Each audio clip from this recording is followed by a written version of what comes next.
ایک بزرگ تھے جن کے جسم سے ہمیشہ خوشبو آتی تھی. ان کے ماننے والے، ان کے چاہنے والے بار بار اسرار کرتے تھے، حضور آپ بتائیے کہ آپ کے جسم سے ہمیشہ خوشبو کیوں آتی ہے؟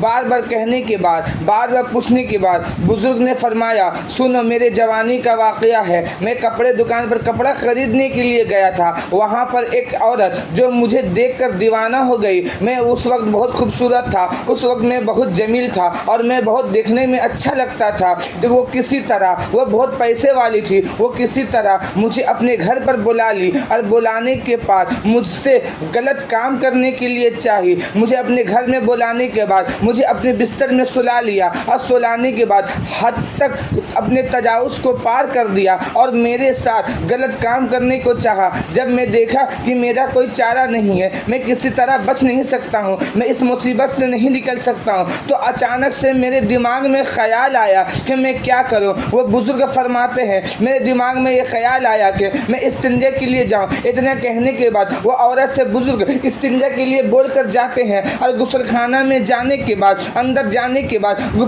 پخانہ کرتے ہیں اور پخانہ کرنے کے بعد اس پخانے کو اپنے پورے جسم پر لگا لیتے ہیں، پورے جسم میں لگا لیتے ہیں. لگانے کے بعد جیسے ہی غسل خانہ سے باہر آتے ہیں، آنے کے بعد وہ عورت جو رہتی ہے ان کو دیکھ کر کہتی ہے کہ آپ پاگل ہیں، کہ آپ پاگل نظر آ رہے ہیں. وہ بزرگ کہتا ہے تو صحیح بات ہے، میں تو تجھے پاگل کہتا ہوں، میرا تو تجھے ظاہری جسم تجھے گندگی نظر آ رہا ہے، مگر تو تیرا تو دل کالا ہو چکا ہے، تیرا تو دل گندا ہو چکا ہے. اللہ کا شکر ہے کہ میرا تو دل کالا نہیں. اتنے کہنے کے بعد وہ کیا کہتے ہیں، میں گھر سے باہر نکلتا ہوں.